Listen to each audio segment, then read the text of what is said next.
मीरा भाईंदरमधील आदिवासींची जमीन बेकायदेशीररित्या हडपल्याचा मुद्दा आज विधानसभेत गाजला. आमदार नरेंद्र थोरवे यांच्याशी संबंधित असल्याचा आरोप असलेल्या 7-11 कंपनीने तहसील कार्यालयाशी संगनमत करून आदिवासींची जमीन बळकावल्याचा आरोप सभागृहात करण्यात आला.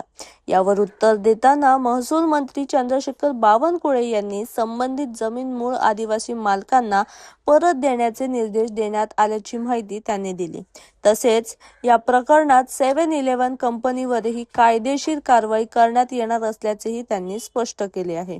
याशिवाय कथित स्टॅम्प ड्युटी चोरी प्रकरणाचा अहवाल प्राप्त होता संबंधित सर्व दोषींवर कठोर कारवाई करण्यात येईल अशी घोषणा महसूल मंत्र्यांनी विधानसभेत केली. या घोषणेमुळे आदिवासी जमीन हस्तांतरण प्रकरणात प्रशासनाची भूमिका आणि संबंधित अधिकाऱ्यांची जबाबदारी पुन्हा चर्चेत आली असून या प्रकरणाच्या पुढील चौकशीकडे सर्वांचे लक्ष लागले आहे. भाईंदरचे प्रकरण आपण काढलं होतं त्यावरही चर्चा करतो.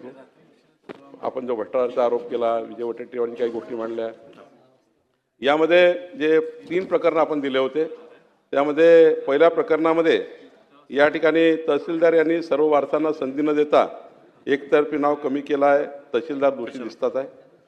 आदिवासी जमिनीमध्ये हिअरिंग द्यावं लागतं, दिली गेली नाही. तर ही केस नाही, मी तेही सांगतो तुम्हाला, हेही सांगतो आहे. याच्यामध्ये आम्ही कारवाई करतोय आणि ही जमीन शेतकऱ्यांना रिस्टोर होईल, आदिवासी शेतकऱ्यांना परत जाईल. यानंतर 7-11 प्रायव्हेट लिमिटेडमध्ये सुद्धा या ठिकाणी आदिवासी जमीन परत करण्याचा निर्देश दिलेले आहेत. ती जमीनसुद्धा हडप करण्यात आली होती, त्याचाही रिस्टोर करण्याचे अधिकारी दिलेले आहेत.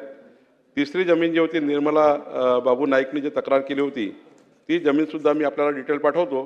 ती जमीनसुद्धा आता याची रक्कम सभागृहाची वेळ कामकाज संपेपर्यंत वाढवण्यात येत आहे.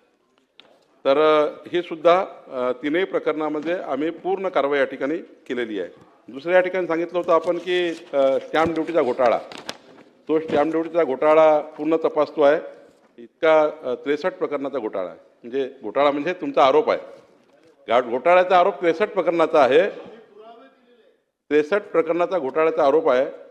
4 प्रकरणं सध्या आम्ही फायनल याच्यावर आलेलो आहोत. त्यामध्ये 4,54,00,000 इतके स्टॅम्प ड्युटी त्या ठिकाणी चुकीच्या पद्धतीने कमी केली होती. त्यापैकी 3,46,00,000 आम्ही परत आणलेले आहे काल आणि 1,06,00,000 परत घेतो. हे 4 प्रकरणाची आहे. 63 प्रकरणं तपासाचे बाकी आहे. त्यामुळे मीरा भाईंदरमध्ये गडबड झाली का, तर गडबड झाली होती. तुम्ही लक्षवेधीमध्ये हे आणून दिली सरकारच्या लक्षात, त्याबद्दल आपले आभार मानतो. आणि मी आपल्याला आश्वस्त करतो की मीरा भाईंदरचे संपूर्ण मुद्रांकाबद्दल झालेला जेवढा काही गैरव्यवहार आहे तो आम्ही AGच्या माध्यमातून तपासतो आहे, ॲडज्युडिकेशनच्या माध्यमातून दुरुस्त करतो आहे.